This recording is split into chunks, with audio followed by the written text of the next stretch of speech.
नमस्कार, MG TV में आपका स्वागत है। मैं हूं रंजीत छाबड़ा। आइए चलते हैं खबरों की ओर।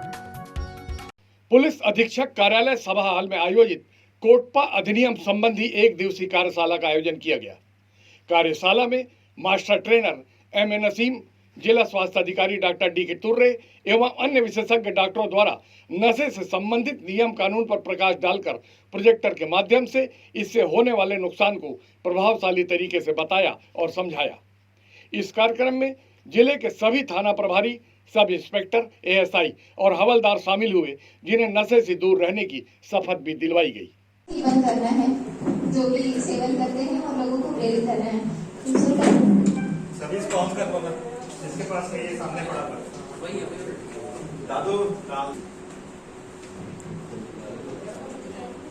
मैं शपथ लेती हूँ कि मैं किसी भी प्रकार के तंबाकू उत्पादों का सेवन नहीं करूँगी।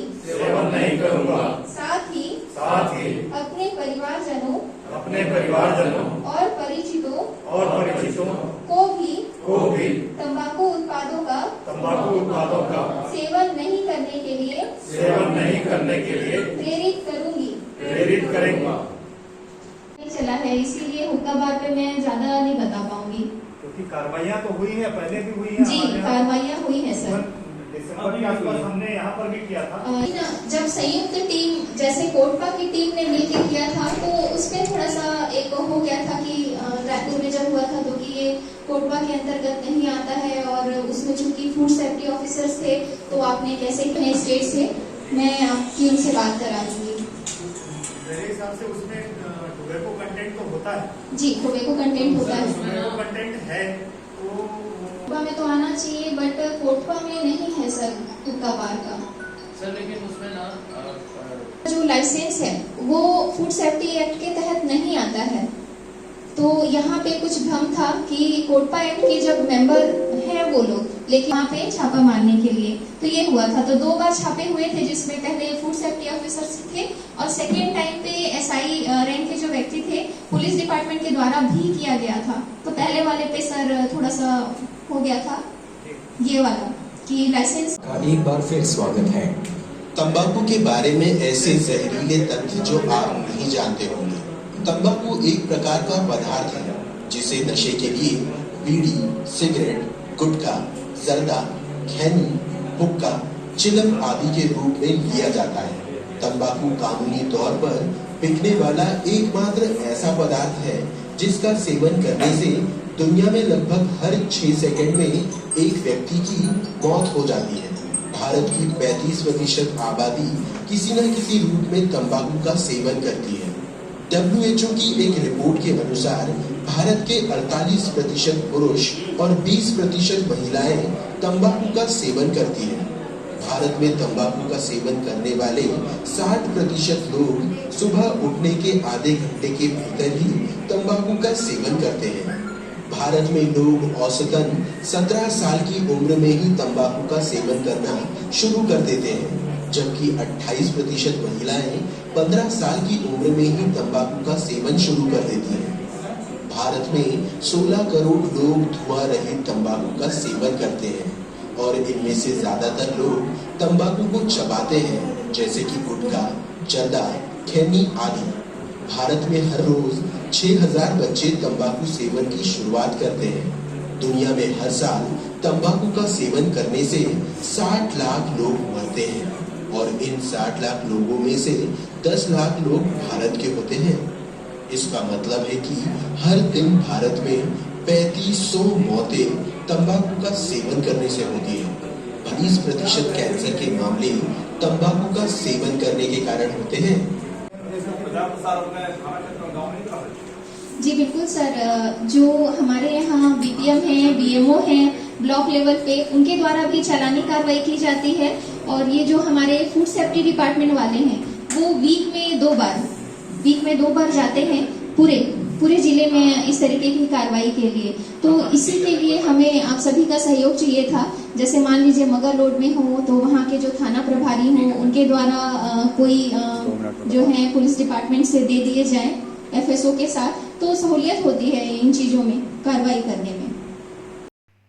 डॉक्टर डी के तुर्रे और डॉक्टर मधु पांडे ने कहा कि कोटपा अधिनियम से संबंधित कार्यशाला जिले भर में लगाई जाएगी।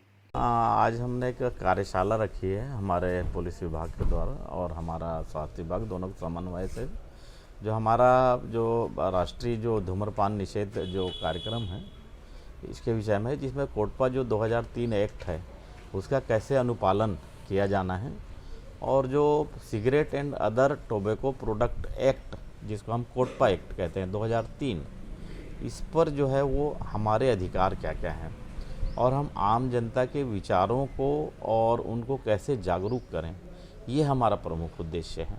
और जो आज नई पीढ़ी के जो छोटे बच्चे हैं जो स्कूल जाते हैं, प्राइमरी, मिडिल और हाई स्कूल और हायर सेकेंडरी में, उन तक हमारी कैसे पहुंच हो सकती है, उन तक हमारे विचार कैसे जा सकते हैं, और वो जो भी उत्पाद अगर सेवन कर रहे हैं तो अगर उनको हमें बताना है, जागरूक करना है, तो उनको वहाँ के जो नोडल शिक्षक हैं या जो प्राचार्य हैं, जो हेड ऑफ उस विभाग के प्रमुख हैं, वो सारे लोगों को हमें समाहित करना है। और हमारा जैसा कि पुलिस विभाग होता है कि ये बहुत महत्वपूर्ण होता है, कारण कि जो हमारी एक जो टीम बनती है कोटपा एक्ट में, उसमें इनका सबसे प्रमुख रोल होता है। और जो दंड के जितने भी प्रावधान है इस एक्ट में या जो भी निषेध किया जाना है, उसमें जो है वो सामूहिक रूप से एक टीम बना करके इसमें हम अनुपालन करते हैं कि इस तरह के किसी भी प्रकार के उत्पाद जो टीनेजर्स हैं उनके हाथों तक न जाए, और अगर वो इसका सेवन कर रहे हैं तो उनसे कैसे हम उनके विचारों के द्वारा उनको छुड़वाने का या उनसे दूर करने का प्रयास करें। यही इस आज के कार्यशाला का प्रमुख उद्देश्य है। खुलेआम बिक्री भी होती है सर, तो उस पर क्या कार्रवाई? वो क्या है, देखिए कि जो तंबाकू के जो उत्पाद होता है वो इस एक्ट में है कि भाई हम उसमें कार्रवाई कर सकते हैं, परंतु अगर वो टीनेजर्स है तभी हम उसमें कर सकते हैं। बाकी एडल्ट लोगों के लिए इसमें ऐसा कोई भी प्रोविज़न नहीं होता है। और जहाँ तक मैन्युफैक्चरिंग की बात होती है, उत्पादों को बनाने की बात होती है, तो अगर वो पंजीकृत है, लाइसेंसी है, तो वो वैध में आता है, परंतु वो अगर पंजीकृत नहीं है तो उन्हीं सब चीज़ों पर कार्रवाई किया जाना, यही जो है वो एक्ट का या जो अधिनियम है उसका ये है उद्देश्य है। सबसे ज़्यादा जो टोबैको यूजर्स हैं उनमें शहरी क्षेत्रों से ही हैं, और सबसे ज़्यादा जो यूजर्स हैं वो गुटखे के हैं। मैम, छोटे उम्र के बच्चे इसके ज़्यादा गिरफ्त में आ रहे हैं, उनके लिए क्या इंटेक्शन बनाई? छोटे उम्र के बच्चों के लिए हालांकि कई बार माता पिता लेके आते हैं लेकिन कॉपरेशन नहीं मिल पाता, तो शैक्षणिक संस्थानों में जो है हम इसीलिए कार्यक्रम आयोजित करते हैं जिनमें हर एक प्राइवेट और गवर्नमेंट सेक्टर के शैक्षणिक संस्थानों को कवर किया जाता है, कॉलेजेस को कवर किया जाता है। हम वहाँ पे भी काउंसलिंग करते हैं अगर कोई बच्चा हमें मिल जाता है या टीचर्स के द्वारा बताया जाता है, और हम अवेयर करते हैं कि आप इन चीज़ों को ना लें। तो कार्यशाला में शामिल हुए सिटी कोतवाली टीआई नवनीत पाटिल ने कहा कि कार्यशाला से उनकी जानकारी में और वृद्धि हुई है। कार्यशाला में तंबाकू के उत्पाद और उससे होने वाले नुकसान के संबंध में बताया गया है, और तंबाकू निषेध के संबंध में एक अभियान चलाने का भी है। इससे होने वाली जो नुकसान है शरीर पे और मौतों को इस संबंध में काफ़ी विस्तार से बताया गया है, और भविष्य में धमतरी ज़िले को तंबाकू निषिद्ध क्षेत्र बनाने का प्रयास रहेगा। कोटपा के जो अधिनियम है, कोटपा अधिनियम, उसके तहत अधिक से अधिक कार्रवाई करके और प्रचार प्रसार के माध्यम से उसके उपयोग को रोका जाएगा। अभी लेते हैं एक छोटा सा ब्रेक। आप देखते रहिए MG TV, क्योंकि खबरों का सिलसिला यहाँ थमता नहीं।